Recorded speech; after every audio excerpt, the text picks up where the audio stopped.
call you?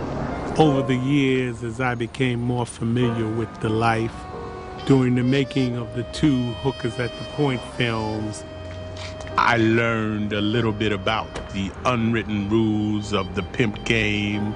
Rule number 1, a real pimp must get paid. So I dropped a few bucks to explore the lifestyle of this secret society. On our journey, we discover a world hidden by night, the world of the pimp, the player or the Mac, as these gentlemen of leisure are commonly referred to in the game. It's a world where the names change, but the game remains the same. As these pimps and their ladies hit the streets, it's always pimps up, hoes down.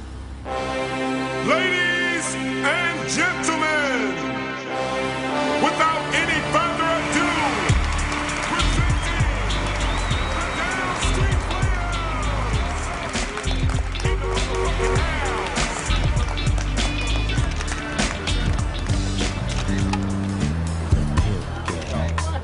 Look at the players coming.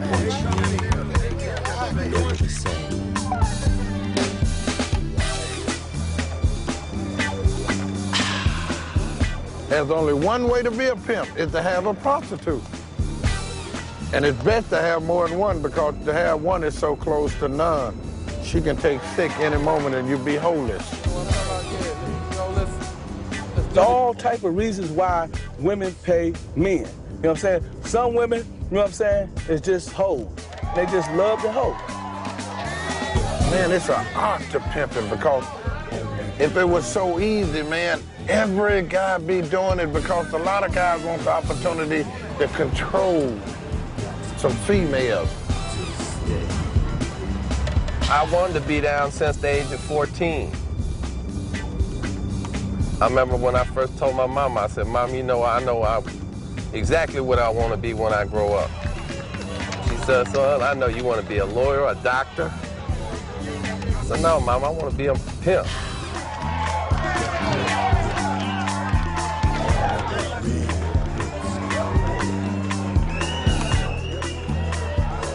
I believe, you know, pimps are born, they are not made. You know, you make hoes, you don't make pimps, you know. Pimps are just naturally born. That's what I do, that's what I love. The pimp game. I break it down like this, it's only one game. And as pimping, it's only one game. It's the workers or the person that has you work. Every player wants to be a pimp. And every Mac wants to be a pimp. But they just can't do it. Oh yeah, there's some pimping going on. There's some real pimping going on around here. I'm trying to be like the fella, just get a little money like them. Ain't all gotta be about the man making all the money. The pimp game. Once you're in, you're never the same.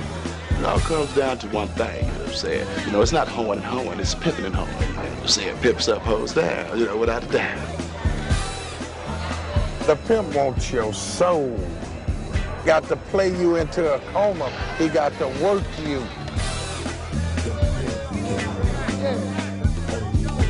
Man, here a guy got to keep up with his woman.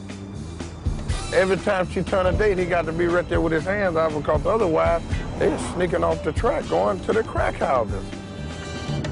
You know, basically, you know what I'm saying, the game is to be sold and not told. Pimp solution is prostitution. I ain't saying drug dealing.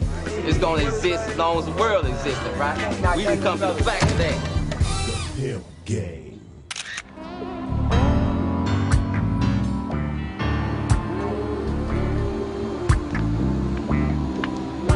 I'm telling you, man, I go to the gangbangers, I go to the pimp, I go what you consider to the outcast of society. I'm their bishop. The people crown me to be their bishop.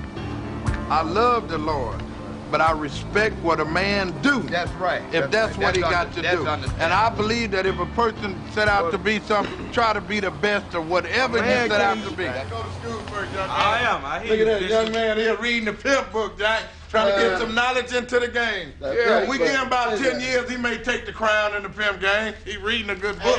They better all get that book from Pimp Stick to Pulpit. It's magic by the Don Magic Wand. Hey, boy, I'm telling you, once you put that book up, you ain't gonna never want to put it down, man. I'm telling you, this can affect the rest of your life. That's right. I'm telling you, man, it'll change you, young blood. Next thing you know, you'll be wanting to pimp.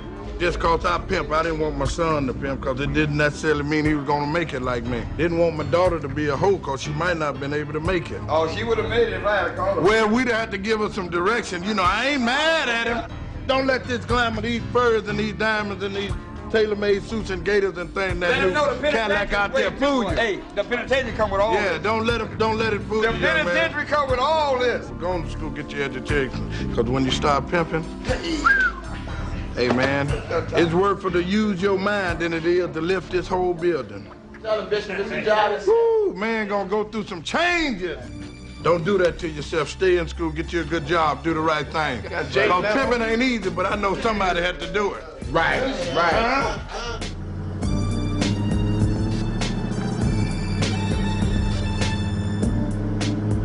I want you to know I started off real early in my career as a pimp.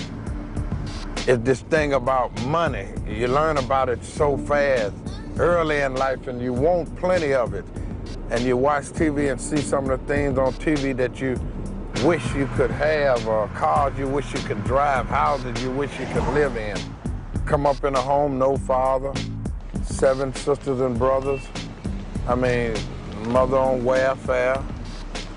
Dropped out of school early so I could get me some paper. Now ready, man? Come on, man. Come on, man. Let's go on and do it, baby. The party's going on, Jack. Man. Hey, baby, y'all take care, baby. All right, baby, see you at the Players Ball, okay, King? My role model next door wasn't no doctor or lawyer. I mean, I'm either watching a pimp come out with 3, 4, 5 girls, or I'm watching a dope dealer come out and get into a slick, fine automobile, you know what I mean? I tried to work, man, but it just wasn't in my blood. It wasn't my thing. I tried, I mean, honestly, I tried, but it really wasn't my bag. And what I would do is, I would get to know the guys at the job and let them know that I had a girl that was willing to do whatever they wanted to do with her for a small fee. Because these was working guys. I was working on what they call like the graveyard shift. And I used to have a girl come around to the fence at the job and come up under the fence and come around these big machines. This was at like a steel mill. And get behind the machine and turn dates with the guys. So my whole life was directed in this. This is what I wanted. I wanted to have that big car. I wanted to have the clothes, the jewelry. I mean, I wanted all the women, and I didn't know how I was going to achieve it. But when you first get into that gang, though, all you want is one good woman. You want a nice car. You want a fine suit. You know, you want a slick ring and watch and bracelet and little neck piece. You know what I mean? This was my thought. I didn't know it was gonna blow all out of proportion and I was gonna really become legendary in the pimp gang. And what I mean by that is setting some kind of trend.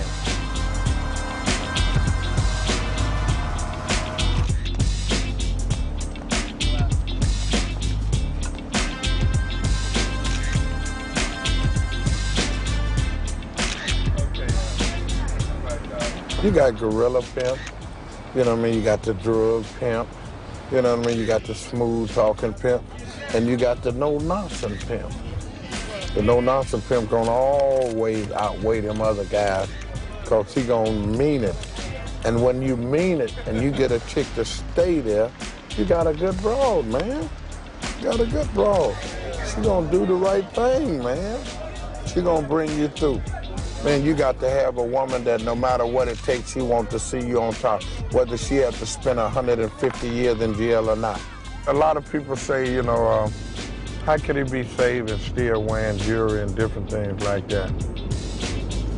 I believe that God saved me with these things in order to be a testimony to these brothers because everybody believes that in order to come to God, there's got to be something tragically happen to you.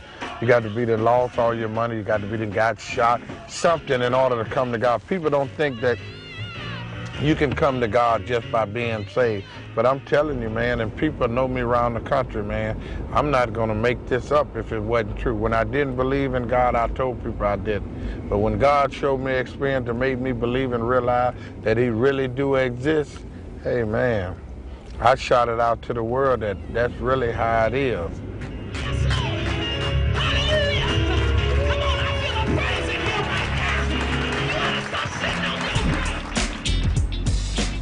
This is a very secret society in which I am a member of.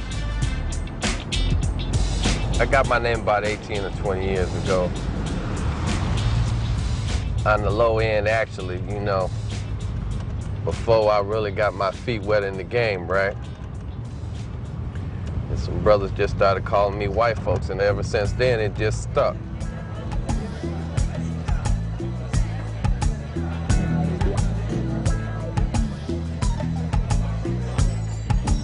I was about 20 when I really started getting my feet wet.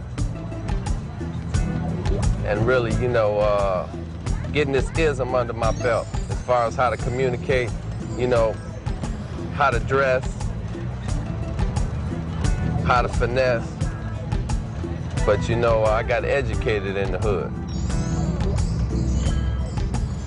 I feel like that was, you know, a blessing for me, being Caucasian, and, you know, to be able to come to the other side of the fence, you know, and be accepted. And also be able to do some of the things that some of the great Macs of the past that have done.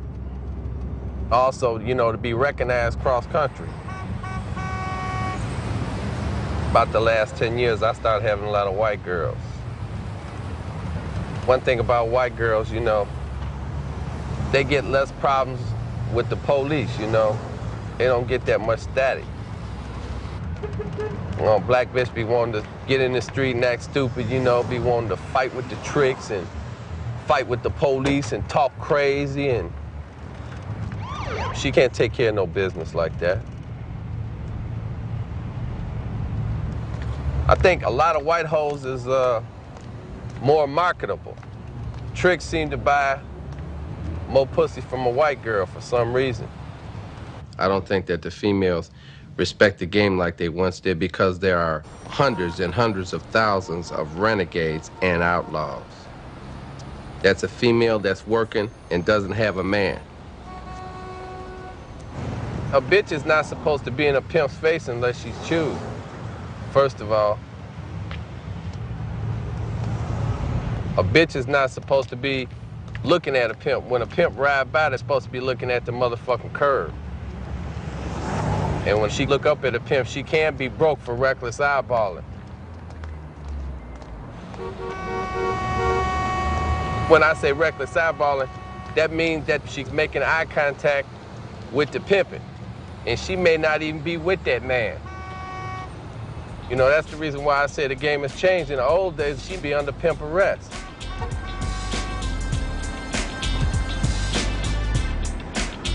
Pimp arrest was when a bitch was placed under arrest for violating rules.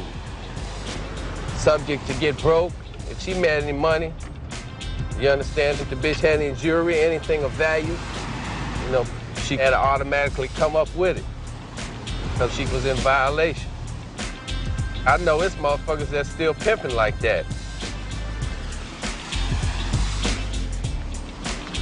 There are risks, you know, right along with any job. I mean, it's just like being a policeman or a fireman, or, you know, only difference is you're hated by society. All society hates you. What I think we need to have is a million Mac march on Washington. And let's check, you understand, Bill Clinton and Hillary when they see a million Macs at the gate. And what they gonna do then? Who they gonna call? Ghostbusters?